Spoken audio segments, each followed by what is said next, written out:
Doctor Pandit Deendayal ji हमारे जनसंघ के संस्थापक सदस्य रहे हैं। बंधुओं, राजस्थान के अंदर जिस प्रकार जब नेहरू जी प्रधानमंत्री बने और देश की पहली सरकार बनी, तो उस पहली सरकार में आदरणीय श्यामा प्रसाद मुखर्जी को उस समय का उद्योग मंत्री उस पहली सरकार में बनाया गया। लेकिन राष्ट्रवाद से ओतप्रोत और बंगाल की धरती से उस राष्ट्रपति की धरती में जिनका जन्म हुआ, देश के प्रधानमंत्री जी देश की जनता से निरंतर संवाद करते हुए देश के लोगों के लिए दिन रात काम कर रहे हैं।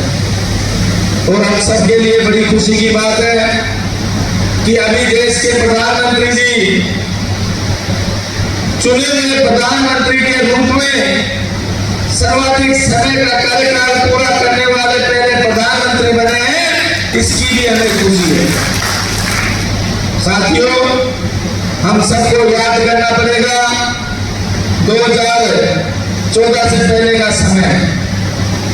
2010 में मैं राजस्थान विश्वविद्यालय में एडमिशन लेने गया था।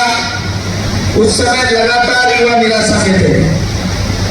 युवा लगातार कोई ना कोई आंदोलन, कोई ना कोई धरना, कोई ना कोई प्रदर्शन में लगे रहते थे। उस समय की यूपीए की सरकार ने लगातार अनेकों प्रकार के घोटाले करने का काम किया। कभी 2G घोटाला, कभी कॉमनवेल्थ घोटाला, कभी कोयला घोटाला। एक घोटालों की लंबी लिस्ट लगाने का अगर किसी ने काम किया तो उस समय की यूपीए की सरकार ने किया। लेकिन आपके वोट की ताकत, आपके परिश्रम से 2014 में देश के प्रधानमंत्री आदरणीय नरेंद्र भाई मोदी देश के प्रधानमंत्री बने। उस समय उन्होंने कहा कि मेरा युवा रोजगार लेने वाला नहीं, रोजगार देने वाला बनेगा। तो कांग्रेस के लोगों ने मजाक उड़ाई थी। उन्होंने कहा था कि युवा रोजगार कैसे देगा। मुझे आज आपको बताते हुए खुशी हो रही है, उस समय जो स्टार्टअप सिर्फ शहरों में थे, वो स्टार्टअप आज लाखों में हो चुके। वो 2.5 लाख से ज्यादा स्टार्टअप युवाओं को बरगलाया जा रहा है। किस प्रकार से आपके क्षेत्र में युवाओं को गलत दिशा की ओर भेजा जा रहा है। आपके क्षेत्र के युवाओं को जातिवाद में बांटने का काम कुछ दल कर रहे हैं।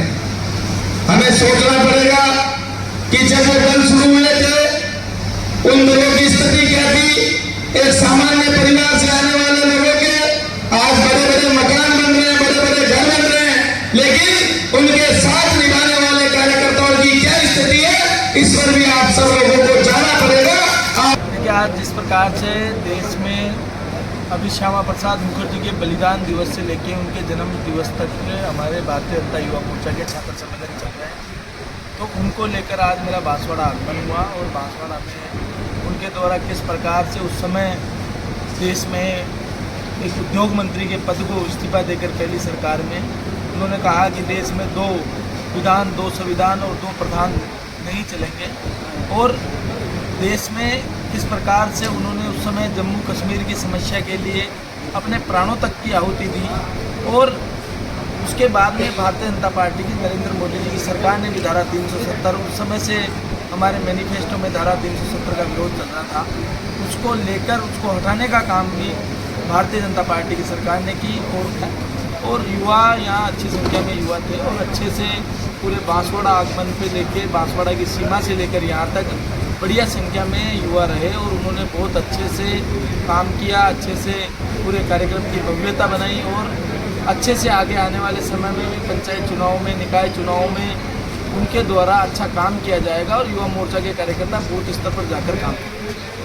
कि हमने देखा, हमने तो वीडियो देखा ना, सबने देखा, आपने भी देखा। ऐसा कोई व्यक्ति नहीं होगा किसी व्यक्ति से इतनी गंदे तरीके से पुलिस का दबाव डाल के उसको बंधक बनाकर कोई सरकार कुठाराघात कर रही है। और चुने हुए प्रतिनिधि पर उस समय की कांग्रेस सरकार ने किस प्रकार के कुठाराघात किए। तो मैंने तो यही कहा कि ऐसी क्या मजबूरी रही होगी कि उस समय वापस जाके उन्हें कांग्रेस में मिलना पड़ा। इसका जवाब सांसद साहब को, जनता को देना चाहिए।